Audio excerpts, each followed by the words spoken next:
সারা দেশের সাথে রাজ্যেও প্রভু শ্রী রামচন্দ্রের মন্দির ও রামলালার প্রাণ প্রতিষ্ঠা উপলক্ষে বিভিন্ন অনুষ্ঠানের আয়োজন করা হয়েছে।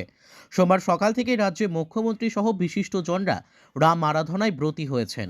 সোমবার সকালে অযোধ্যায় রাম মন্দিরের উদ্বোধন ও রামলালার প্রাণ প্রতিষ্ঠাকে কেন্দ্র করে গোটা রাজ্যে বর্ণময় অনুষ্ঠানের আয়োজন করা হয়েছে।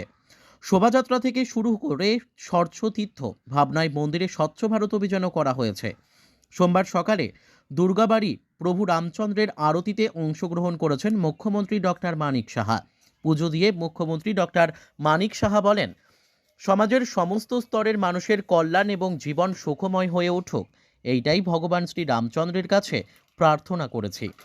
জাতি জনজাতি সকল অংশের মানুষের সম্মিলিত প্রচেষ্টায় এক ত্রিপুরা শ্রেষ্ঠ ত্রিপুরা, এক ভারত শ্রেষ্ঠ ভারত হবে। তিনি আরও বলেন, রামরাজত্বে যা হতো প্রধানমন্ত্রীও সেই দিশাতেই এগিয়ে যাচ্ছে, আমরাও সেই দিশাতেই ত্রিপুরাকে এগিয়ে নিয়ে যাব। भगवान राम जी का पूजा किया अभी और यही प्रार्थना की कि राम राज्य में जो होता था इस तरह माननीय प्रधानमंत्री जी जो सोच है उस सोच पर त्रिपुरा भी हम लोग इस तरह चलाएंगे।